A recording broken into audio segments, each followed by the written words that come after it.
Welcome back to the Garden of Reason. I don't know if y'all are tired of these update videos or not, but I sure am.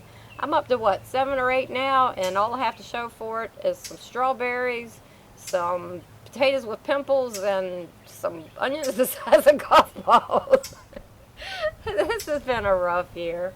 But fortunately, I can get 3 crops out of the ground here if I need to, and I am moving on to crop number 2. Someone asked me if I could do an aerial shot of the garden. I'm sure it's hard to figure out the layout the way I've been shooting these videos. Here's a shot as high as I could get it from the garden gate. I don't know how helpful this will be. And the area to the right is where it gets kind of weird, and I'll show you why. I have this zigzag fence in the corner that I put up to hide garbage cans and stuff, so I had to work around that. Instead of having a nice square garden, I have this notched corner on one end. So the beds, when I come into the gate, are staggered to compensate for the stagger of that fence. So here's a view with my back to the garage. There's the staggered fence on the left. My gate is to the right of that. Then I had to stagger the length of those little beds until I got away from the staggered fence. Then the rest of the beds are 21 feet long. A lot of people ask me if I built this on top of a patio or if there are bottoms in the boxes. I built those boxes right on the ground, and then I dug out the ground and put pavers in between the boxes and threw that soil into the boxes. I'm using the soil that was already there. Given the size of this garden, it was just too impractical to change out all this with like potting soil or something. So here's a walk through my garden. Coming in the gate, this is the area where I had kale. I pulled all that out and gave it to the chickens, and I reworked this bed. I put some zucchini in the corner, and I planted some purple hull peas down through here.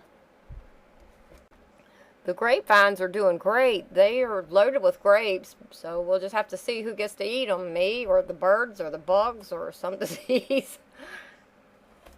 I pulled all the garlic out. That turned out great. Here I have strawberries. These are the ones that I just planted this year. They're moving right along.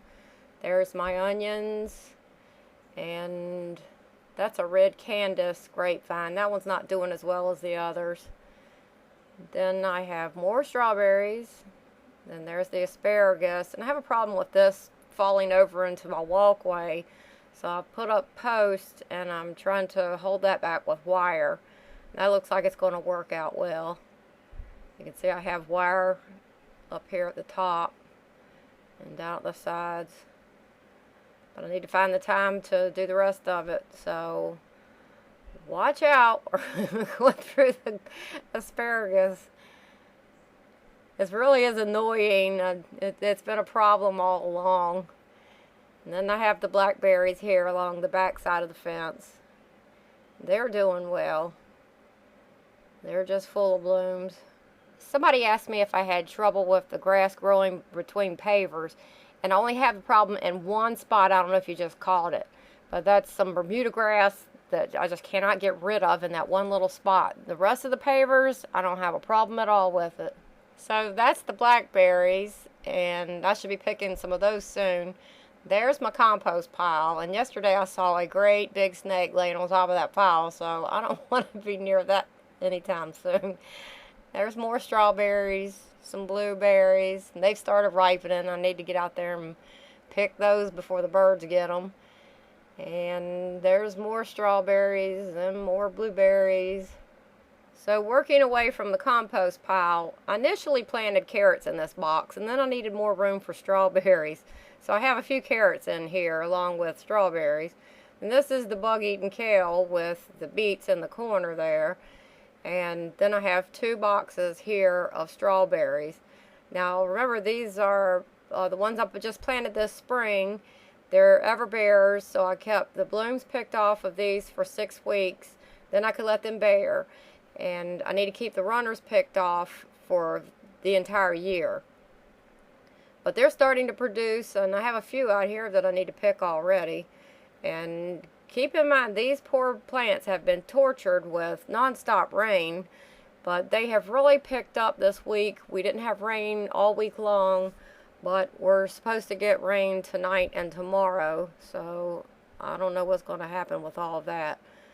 Okay, to get back on track, I had strawberries, kale, strawberries. This is where the potatoes used to be. I now have green beans and butter beans planted in these two boxes. And then I have, that's Gara. I love that plant, and it blooms all summer long, and it's perennial.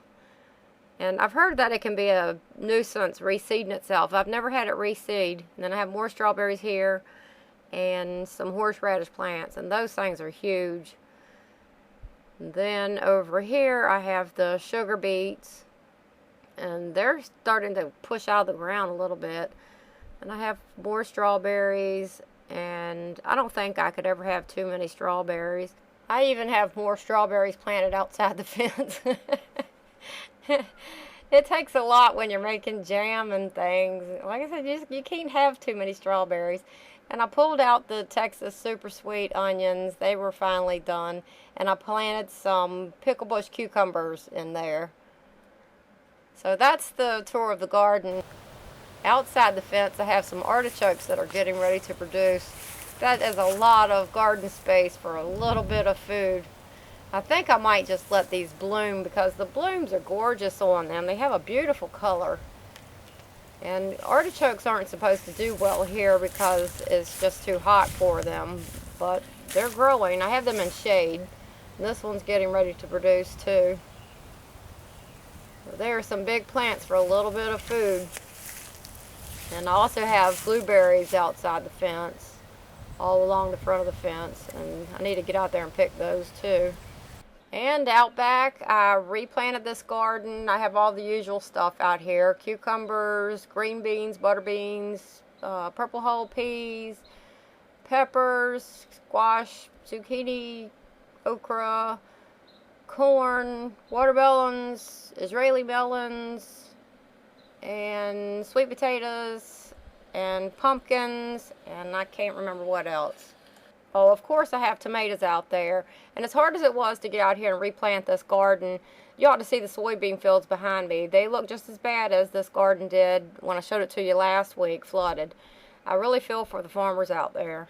And over here, my wheat is ready to be cut if I can just find the time to do it. Having to replant that garden set me back an entire week. I haven't been able to work on the fence or anything else because of that. So I'll be doing a video on the wheat when I cut that. And here's my garlic. That turned out well. In fact, they ended up bigger than my onions. So that's my garden update. I hope it helps.